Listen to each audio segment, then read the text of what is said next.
तो जय Hind dear students. तो आज हम आप लोगों के लिए लेकर आए हैं एसएससी जीडी के जो क्वेश्चन पूछे जाते हैं एसएससी जीडी में और 100 क्वेश्चन। तो ये सभी क्वेश्चन एसएससी जीडी के पिछले वर्ष यानी प्रीवियस ईयर के जो पेपर हैं उससे हमने ये लिए हैं जो पेपर है। तो एक पहला क्वेश्चन है, देखिए स्टार्ट करते हैं। दिए गए वाक्यांश में उचित पर्यायवाची शब्द का चयन करके रिक्त स्थान की पूर्ति कीजिए। तो यहाँ पर एक पर्यायवाची दिया गया है, जैसे यह संसार माया है। तो जो माया है, माया का पर्यायवाची क्या होगा, इसको आप लोगों को देना होगा। यानी इसमें ऑप्शन भी दिए गए हैं, जैसे खून हो गया, जड़ हो गया, स्वेच्छा और छल। तो इसमें से आप समझिए माया का क्या अर्थ होगा, यानी कि तो इसमें आप इस तरह से समझिए, यानी कि माया कहते नहीं, यही तो सब मोह माया है। यानी कि खून तो मोह माया मतलब छल कपट है। यहाँ पर सभी अपने अपने काम में लगे होते हैं, ना खून होगा और ना जड़ ना सुरक्षा। सुरक्षा तो नहीं है, तो इसका सही आंसर होगा छल। यानी कि ये तो सब मोह माया है, यहाँ तो सब छल कपट करते हैं, अपना अपना देखते हैं। तो इसका सही आंसर होगा ऑप्शन नंबर डी। अगला देख लेते हैं सवाल, यानी कि दूसरा, दिए गए वाक्यांश में उचित पर्यायवाची शब्द का चयन करके रिक्त स्थानों की पूर्ति करें।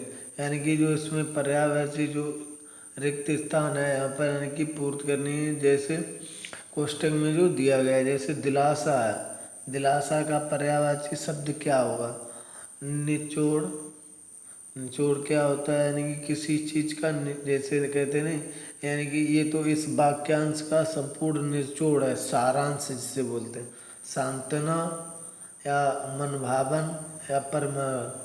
तो इसका सही आंसर होगा, यानी कि जो दुख के वक्त में उसे शांत, यानी कि उसको सांत्वना दो, यानी कि उसको शांत, यानी उसके मन को बहलाओ मत, कंट्रोल में इस तरह से उसके साथ वो व्यवहार करो, ये नहीं कि तुम।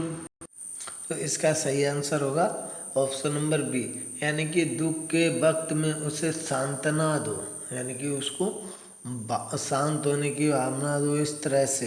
तो अगला क्वेश्चन हम देख लेते हैं, क्वेश्चन नंबर 3, यानी कि दिए गए वाक्यांश में रेखांकित शब्द का विलोम शब्द ज्ञात कीजिए। यानी कि इसमें ऐसे जो रेखांकित शब्द है उसका आपको विलोम देखना है कौन सा है। तो इसमें देश है, देश का विलोम वह देश में है, वह अपने देश में है। तो देश का विलोम क्या है, साधारण सा है, सभी जानते हैं। ग्रामीण तो होगा नहीं, क्योंकि शहर ग्रामीण ये भी नहीं, क्योंकि ये देश में ही आते हैं।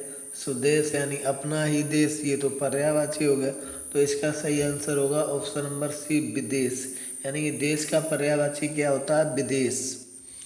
अब अगले क्वेश्चन की तरफ देख लेते हैं। तो दिए गए वाक्यांश में रेखांकित शब्द का विलोम शब्द ज्ञात कीजिए। यानी कि इसमें जो रेखांकित शब्द होगा क्वेश्चन में, उसका विलोम शब्द ज्ञात करना है आपको। यानी कि जैसे दिसंबर में आपकी हाजिरी जरूरी है, यानी तो आप लोगों को क्या करना है, यानी कि विलोम शब्द लिखना है। जैसे दिसंबर में आपकी हाजिरी जरूरी है, तो दिसंबर का विलोम शब्द क्या, यानी कि हाजिरी का विलोम शब्द क्या होगा।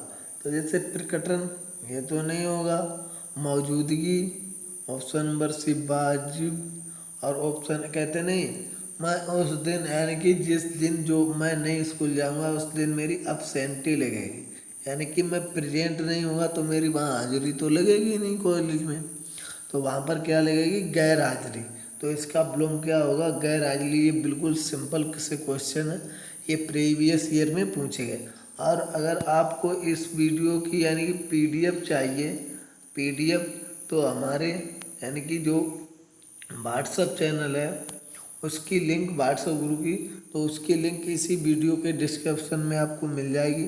तो उस वीडियो को यानी कि उस लिंक को क्लिक कीजिए और व्हाट्सएप पर पहुंचते ही आपको इस जितनी भी वीडियो हमारे यूट्यूब चैनल पर है उन सभी की पीडीएफ आपको वहाँ पर अवेलेबल मिलेगी।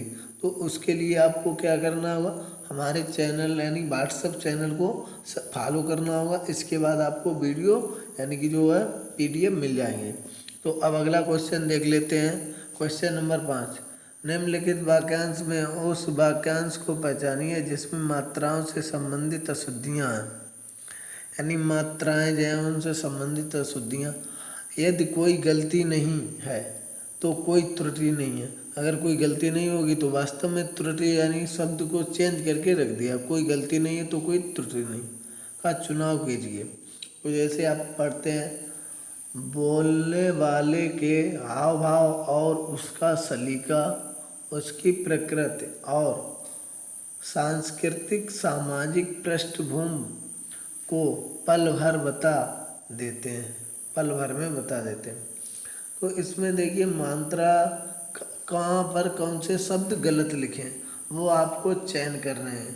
देखिए उसकी, यानी बोलने वाले के हाव भाव और उसका सलीका, उसकी प्रकृति और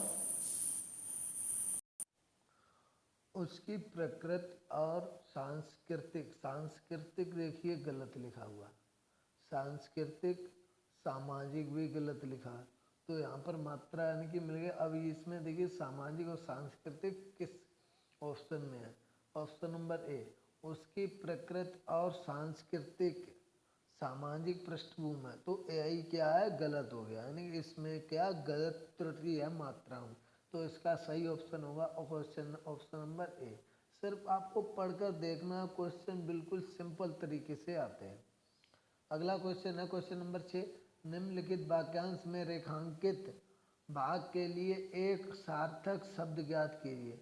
यानी कि इसमें जो रेखांकित शब्द होगा उसका एक सार्थक, सार्थक का अर्थ होता है जिसका कोई अर्थ हो, और निरर्थक का अर्थ होता है जिसका कोई अर्थ नहीं होता। तो सार्थक शब्द जैसे अप्सा, वह अधिक खर्चा करती है, यानी कि बहुत अधिक खर्चा, इसका सार्थक का शब्द क्या होगा? एक शब्द। तो ऑप्शन नंबर है वाचक, कंजूस, मितव्यय, अपव्यय। यानी कि वाचक जो अधिक बोलता है उसे वाचक कहते हैं, कंजूस जो बहुत कम खर्च करता है, मितव्यय यानी कि ये भी कम खर्च करता है, जो बहुत कम, और जो अधिक बहुत अधिक खर्च करता है तो उससे बोलते हैं अपव्यय। यानी क्वेश्चन नंबर 20 का सही होगा। तो ये क्या होगा? अपव्यय। क्वेश्चन नंबर 7 है, दिए गए वाक्यांश में से निरर्थक शब्द ज्ञात कीजिए। यानी कि ये जो वाक्यांश दिया गया है इसमें एक ऐसा शब्द है जिसका कोई अर्थ नहीं है। तो जैसे लाइब्रेरी में किताब लाया कर दीजिए। तो यहाँ पर देखिए लाइब्रेरी का अर्थ है यहाँ पुस्तक रखी जाती हैं। तो जैसे में किताब, किताब क्या होता है? किताब का कोई अर्थ नहीं होता, क्योंकि लाइब्रेरी में किताबें ला कर दीजिए। तो यहाँ पर ये क्या है? किताब। तो किताब ऑप्शन नंबर ए में है, तो इसका सही आंसर होगा यानी कि ऑप्शन नंबर ए, क्योंकि ये इसका कोई अर्थ नहीं है।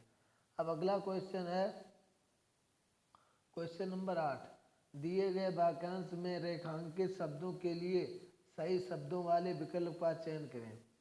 तो जैसे रेखांकित शब्द है, इसका कोई सही शब्द होगा उसका आपको चयन करना होगा। तो जैसे मेरे तो केवल मात्र एक ही आधार आप है। तो केवल के साथ कभी मात्र नहीं लगता, मात्र लगेगा तो एक नहीं लगेगा। यानी कि मात्र तभी आप लगाते हैं जितने यानी कि आपको चाहिए। तो यानी कि केवल मात्र, तो इसका सही आंसर कौन सा होगा? जैसे ऑप्शन नंबर ए बता रहा है परिवर्तन की आवश्यकता नहीं है। ऑप्शन नंबर बी जैसे मेरे तो केवल एक ही आधार आप हैं। अब अगला देख लेते हैं, मेरे तो केवल मात्र ही आधार आप हैं। तो केवल है, केवल के साथ मात्र की क्या जरूरत है? ये भी गलत हो गया। अब ये है मेरे तो केवल ही आधार आप हैं, तो ये भी गलत हो गया। ये भी, तो इसका सही आंसर होगा ऑप्शन नंबर बी, यानी मेरे तो केवल एक ही आधार आप हैं। अब अगला क्वेश्चन देख लेते हैं 9, निम्नलिखित प्रश्न में दिए गए 4 विकल्पों में से उस विकल्प का चयन करें जो दिए गए मुहावरे के अर्थ को सर्वश्रेष्ठ रूप से व्यक्त करता है। तो जैसे सूख कर कांटा होना, कहते नहीं अरे तुम तो सूख कर कांटा हो गए, यानी कि पतले हो जाना, यानी कांटा देखा हुआ कितना पतला नुकीला होता है, तो उसी तरह इसका भी अर्थ है, यानी कि पेड़ों के पत्ते झड़ना ये नहीं होगा। अत्यधिक कमजोर होना, अब आगे देख लेते हैं। ईर्ष्या बस सेहत खराब करना ये भी नहीं है। गरीबी के दिन काटना नहीं, तो इसका अर्थ होगा अत्यधिक कमजोर हो जाना, यानी कि जो पतला हो जाता है उससे कहते नहीं तुम तो खाकर छुआरा हो गए, यानी कि छुआरे की तरह सिकुड़ गए, कमजोर हो गए। लेकिन छुआरे खाने से यानी सेहत बनती है। तो आप लोग, तो इसका सही आंसर होगा question number option number B. अब अगला क्वेश्चन देख लेते हैं। निम्नलिखित प्रश्न में दिए गए 4 विकल्पों में से उस विकल्प का चयन करो जो दिए गए मुहावरे के अर्थ को सर्वश्रेष्ठ रूप से व्यक्त करता है। तो इसका यानी कि जैसे शब्द दिया क्या, चिपके रहना। चिपके रहने का मतलब होता है यानी कि ऐसे जैसे कहते हैं नहीं, राम और श्याम आपस में चिपके रहते हैं, यानी कि बहुत पास पास साथ साथ रहते हैं। जहाँ भी जाएंगे साथ साथ, कोचिंग पढ़ने जाएंगे साथ साथ, खेलने जाएंगे तो साथ साथ, तो यानी कि हर जगह वो साथ साथ रहेंगे, तो चिपके रहना उसका अर्थ होता। तो यहाँ पर देखिए कहाँ पर ऐसे साथ साथ रहना, तो ऑप्शन नंबर ए ही इसका सही है, क्योंकि चिपके रहने का अर्थ है साथ साथ रहते हैं। अब अगला क्वेश्चन देख लेते हैं, क्वेश्चन नंबर 11। दिए गए वाक्यांश में रेखांकित शब्द के लिए सही वर्तनी ज्ञात कीजिए। जैसे इसमें रेखांकित शब्द क्या है, रैंक। जैसे भव्या लाल रंग की शर्ट ढूंढ रही है, तो रैंक का यानी कि आपको सही वर्तनी, सही शब्द चुनना है। तो रैंक क्या होता, तो रैंक नहीं, यानी भव्या लाल रंग की शर्ट ढूंढ रही।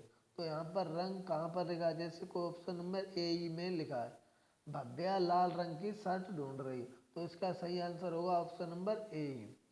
अब अगला क्वेश्चन देख लेते हैं, क्वेश्चन नंबर 13। दिए गए वाक्यांश में रेखांकित शब्द का तत्व शब्द ज्ञात कीजिए। यानी कि जैसे तत्व शब्द आपको, जैसे तत्व अब तत्सम 2 शब्द होते हैं, तो आपको क्या करना, तत्व शब्द ज्ञात करना। जैसे तत्व होता है हिंदी का शब्द, और जो तत्सम होता है उससे वह संस्कृत का होता है। अगर तत्सम पूछा जाए तो यानी कि हिंदी से संस्कृत की तरफ जा रहा है, और अगर तत्व पूछा जाए तो संस्कृत का शब्द हिंदी में पूछ रहा है। तो जैसे वर वधु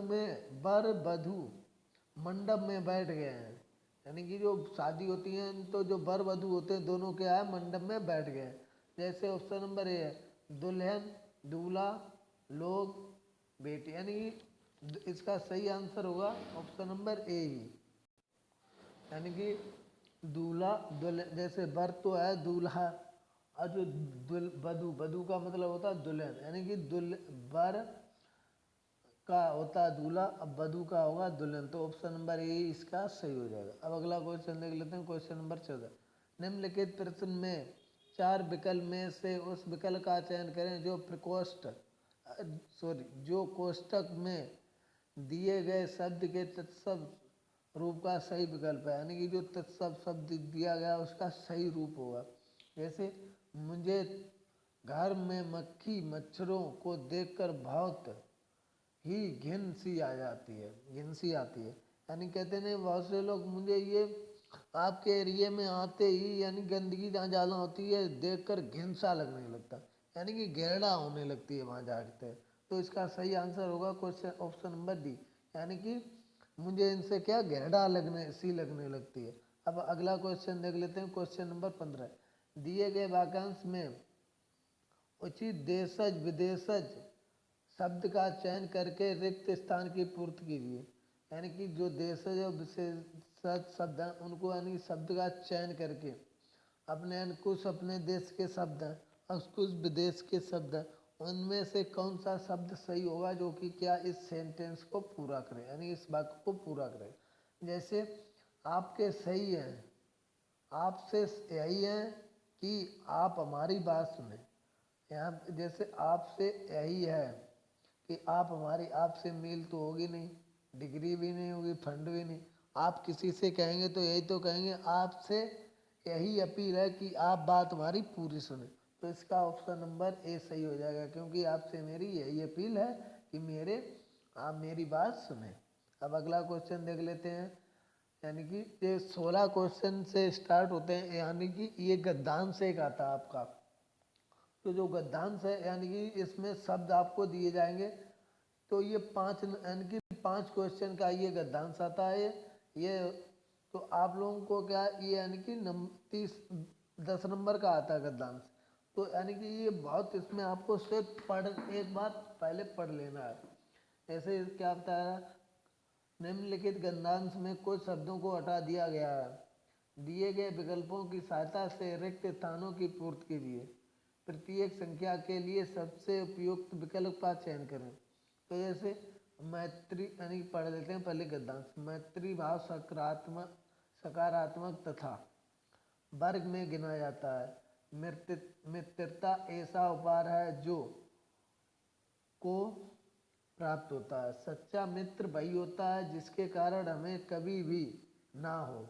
जब भी हमारी ऐसी कोई आदत होती है जिससे दूसरे की परेशानी होती है तो ऐसी आदत में ही भलाई और है। मनुष्य तो एक यानी कि क्या प्राणी है कैसे, तो अब देख लेते हैं। पहला कौन सा ऑप्शन 16 यानी पहला ऑप्शन है मध्यम निम्न उच्च नकारात्मक। तो यानी कि यहाँ पर जैसे मैत्री भाव सकारात्मक तथा मध्यम या निम्न या उच्च यानी कि सकारात्मक। अब किसी के बारे में सकारात्मक बोला गया तो आप नेगेटिव तो सोचेंगे, तो यहाँ पर होगा सकारात्मक तथा उच्च यानी उच्च वर्ग में गिना जाता। तो ऑप्शन नंबर सी इसका सही होगा। अब अगला क्वेश्चन है, जैसे इसमें ऑप्शन देख लेते हैं 17 में आगे बढ़कर। यानी मित्रता गिनाया था। मित्रता ऐसा उपहार है जो प्राप्त होता है यानी कि गरीब को या सबका या अमीर का या भाग्यशाली। यानी कि मित्रता ऐसा है जो क्या भाग्यशाली लोगों को ही प्राप्त होता है। तो इसका ऑप्शन नंबर डी सही हो जाएगा। अब अगला देख लेते हैं। सच्चा मित्र वही होता है जिसके कारण हमें कभी भी ना हो। यानी कि सच्चा मित्र वही होता है जिसके कारण हमें कभी पश्चाताप ना हो। तो इसका सही आंसर होगा ऑप्शन नंबर बी। यानी कि आपका सच्चा मित्र तो वही है जिसके कारण आपको कभी पछताना ना पड़े। यानी कि ये मुझे कहाँ पर धोखा दिया, क्या कर दिया मेरे साथ गलत, यानी कि मुझे छोड़कर चला गया। तो ये होता पश्चाताप, आपको बाद में पछताने की आवश्यकता ना पड़े। अब अगला देख लेते हैं क्वेश्चन। जब भी हमारी ऐसी कोई आदत होती है जिससे दूसरे को परेशानी होती है तो ऐसी आदत में ही भलाई है। तो इसमें होगा यानी कि जब किसी को आपकी कोई सी यानी किसी आदत से किसी को दुख होता यानी कष्ट होता तो वो आदत उसके लिए क्या कष्टदायक है, तो उसको क्या उसके प्रति पश्चाताप हुआ आपके दोस्त को, तो आपको क्या करना ऐसी आदत को छोड़ देना चाहिए। यानी कि आपकी छोड़ने में ही भलाई है। यानी कि किसी को किसी आदत से दुख होता और वही आदत आप अपना रहे तो उसमें आपकी गलती है, आपको क्या वही आदत छोड़ देनी चाहिए। अब मनुष्य तो प्राणी है, मनुष्य कैसा प्राणी है? अब मनुष्य तो एक सामाजिक प्राणी होगा। तो अब देख लेते हैं आगे क्या ऑप्शन में। अब मनुष्य एक भयानक प्राणी भी है, दिखावा भी है, सामाजिक भी है, परेशान। यानी इसमें तो सभी सही है। यानी कि उसके जो गद्यांश दिया है उसके आपको अर्थ के हिसाब से वहाँ पर ही शब्द यूज करना है। वहाँ पर क्या मित्रता के बारे में दिया गया है तो वहाँ पर यानी कि एक घनिष्ठ मित्र के बारे में बात की गई तो वहाँ पर आपको ये शब्द नहीं, जैसे भयानक भी नहीं यूज करना, ना दिखावा सही लगता है ना परेशानी। तो वहाँ पर क्या मनुष्य एक सामाजिक प्राणी है। यानी कि मनुष्य कैसा है, सामाजिक प्राणी है। तो ऑप्शन नंबर सी इसका सही होगा। और जैसे आपको इस वीडियो की जो लिंक है जैसे और जो वीडियो है SSC GD की वो सभी हमारे यूट्यूब चैनल पर अवेलेबल है। और किसी को अगर इसकी PDF चाहिए तो हमारे व्हाट्सएप चैनल पर जाकर इसकी PDF को डाउनलोड कर सकते हैं। उसके लिए आपको क्या करना होगा, डिस्क्रिप्शन में जाना होगा और वहाँ पर लिखा होगा व्हाट्सएप चैनल की लिंक होगी। तो वहाँ से आपको व्हाट्सएप चैनल की लिंक को क्लिक करना होगा जिससे आप क्या व्हाट्सएप चैनल पर पहुँच जाएंगे और वहाँ से आपको सभी वीडियो यानी कि जो PDF है वीडियो की मिल जाएंगी। तो thank you, take care, bye. बने रहिए हमारे यूट्यूब चैनल पर। जय हिंद प्यारे दोस्तों।